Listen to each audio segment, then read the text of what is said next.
सावन महीने को क्यों व्रतों में सबसे श्रेष्ठ महीना माना जाता है, क्या है इसके 10 रहस्य। सावन महीने में व्रत रखने के बाद कौन से नियमों का पालन करना चाहिए। सावन महीने में व्रत करने से क्या सच में मनोकामनाएं पूर्ण होती हैं। सावन महीने का भगवान शिव और माता पार्वती से क्या कनेक्शन है। सावन महीने में कौन से 5 काम हमें भूलकर भी नहीं करने चाहिए। सावन महीने में 16 सोमवार और व्रत का क्या महत्व है। सावन के महीने में ब्रह्मचर्य का पालन नहीं करने से कौन से पाप के भागीदार बनेंगे। सावन महीने में कौन सी शिवलिंग की पूजा हमें करनी चाहिए और इस महीने में कौन से 5 पौधे लगाने चाहिए जिससे भगवान शिव जल्दी प्रसन्न होते हैं।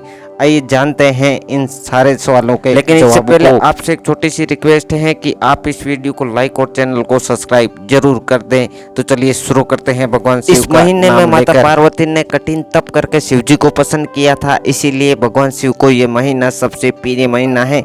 जो भी व्यक्ति इस संपूर्ण महीने व्रत रखता है उसकी सभी मनोकामनाएं पूर्ण हो जाती हैं।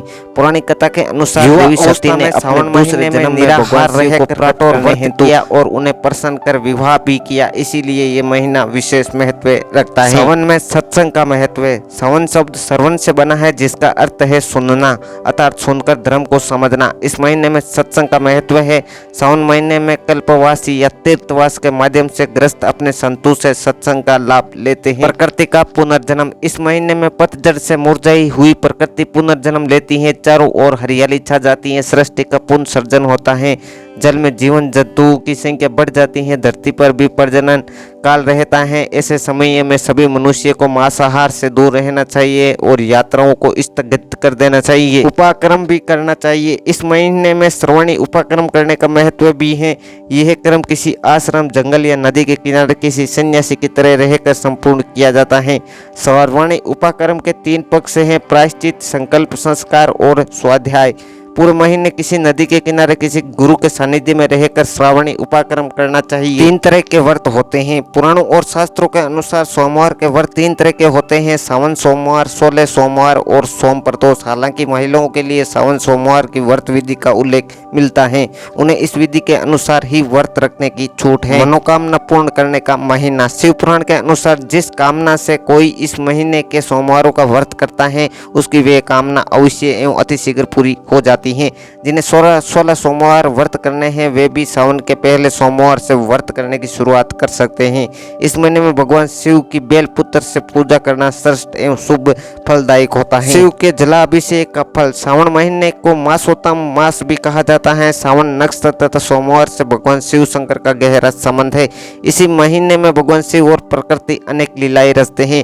कहते हैं कि जब समुद्र मंथन से निकले हलाल विष को भगवान शंकर ने पीकर उसे कंठ में अवरुद्ध कर दिया, तो उस तपन को शांत करने के लिए देवताओं ने उनका जलाभिषेक इसी महीने में किया था। इसीलिए इस महीने में शिवलिंग या ज्योतिर्लिंगों का दर्शन एवं जलाभिषेक करने से अश्वमेघ यज्ञ के समान फल प्राप्त मिलता है तथा वह व्यक्ति शिवलोक को भी प्राप्त होता है। सावन महीने में व्रत रखने के नियम। सावन महीने में दूध, शक्कर, दही, तेल, बैंगन, पत्तेदार सब्जियां, नमकीन या मसालेदार भोजन, मिठाई, सुपारी, मांस और मदिरा का सेवन नहीं करना चाहिए।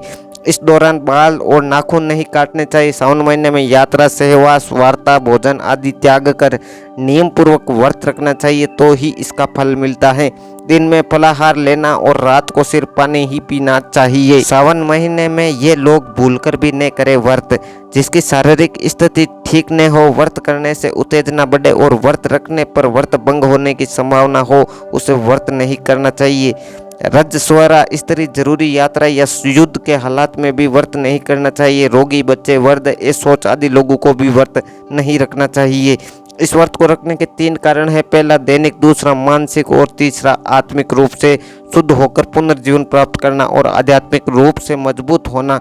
इससे काया निरोगी हो जाती है। सावन के महीने में भूलकर भी नहीं करने चाहिए ये काम, जैसे नशा। सावन के महीने में किसी भी प्रकार का नशा नहीं करते, जैसे पान, सुपारी, तंबाकू, एल्कोहल या अन्य किसी प्रकार का भी नशा नहीं करना चाहिए। ब्रह्मचारी।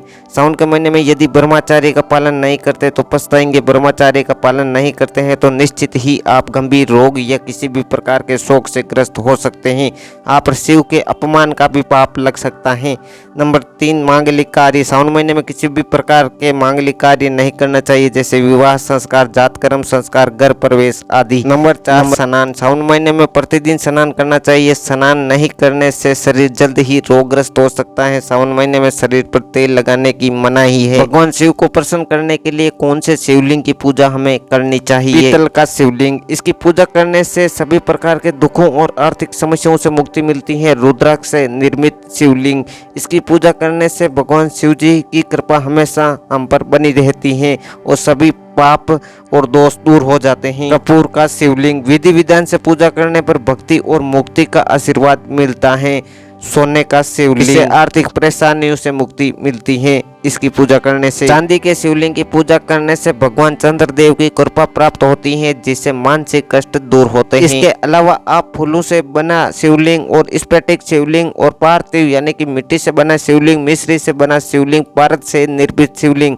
सावन महीने में पार्थिव शिवलिंग की पूजा को सबसे उत्तम माना जाता है। सावन महीने में भगवान शिव की कृपा पाने के लिए इन शिवलिंगों की पूजा विधि विधान से करें। अपनी मनोकामनाओं को पूर्ण करने के लिए भगवान शिव से प्रार्थना भी करें। सावन के महीने में हमें समी का पौधा, बेल का पौधा, केले का पौधा, आकड़े का पौधा और तुलसी का पौधा लगाना चाहिए, जिससे भगवान शिव जल्दी प्रसन्न होते हैं।